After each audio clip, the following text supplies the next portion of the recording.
EggTV.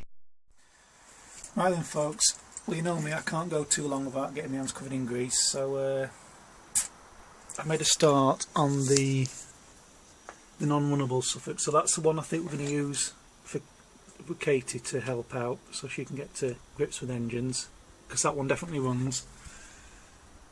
That's the spare runnable one, and the one that was sat there you can see is in bits already. We've got the sump there, flywheel, crank cover and the block. I was just itching to take something to bits until it warms up in the summer, spring summer, to start with Katie with that one. I just wanted to take one to bits. So I think apart from whacking that pin all the way out somehow, that camshaft isn't going to come out. It looks like it's pinned in. I'm not bothered really, don't look in bad nick. Can tap it's under there.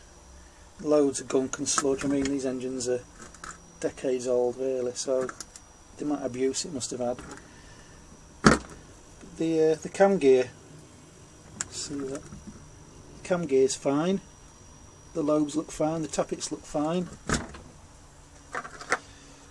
Piston, I broke two of the rings taking off, but it'll need new ones anyway if ever. Because this one I'm probably just going to leave in bits, just clean up and leave it in bits. There's no point spending to rebuild two, because I'd have to get a carb for that one. Anyway, so for the time being, I'm not fussed about getting this one back together. I just thought I'd strip it down and clean it up. So yeah, the crown's a bit caked up. I've scraped some of it off.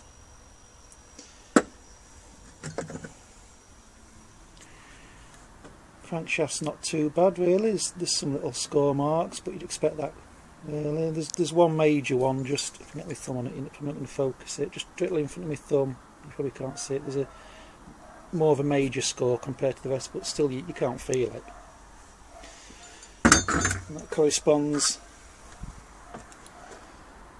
to, you can see that there, just on the far side. You can just see a shinier score line. I don't know if you can see that. Is it focusing?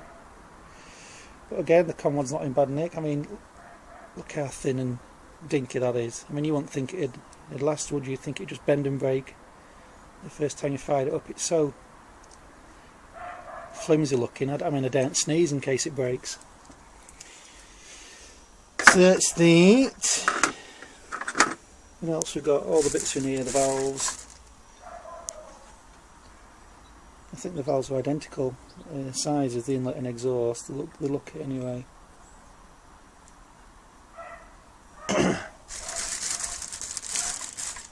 Springs, ignition bit out. This isn't bad. In bad nick. The points on. That don't look too bad. So I think the case for this one, if I did ever get back together again, would be new gasket set, new rings, and a couple of oil seals, and then a carb. Struggling to set this exhaust off at the moment. Somebody's fabricated quite a chunky, thick steel muffler of some description. I've tried taking it off, I can't really get me. I haven't got a spanner big enough to get in that gap when I try and use the adjustables. I just can't get any grip in there, it's too narrow and a smaller gap, so I'm probably going to have to weld a rod against it and then just force the bugger off somehow. So yeah, I just got myself covered in grease. Engine doesn't look in bad nick.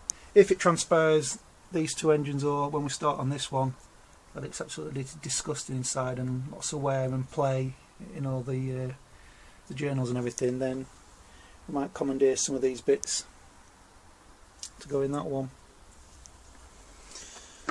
So yeah, so I think I'll just get a bit cold now. Well, I'm getting a bit cold. It is cold, but now I'm getting a bit cold, so I might just pack up for today. I've had a good hour on it. Clean it up another day and have a go with that exhaust. So that's it for now. I'll catch you all later.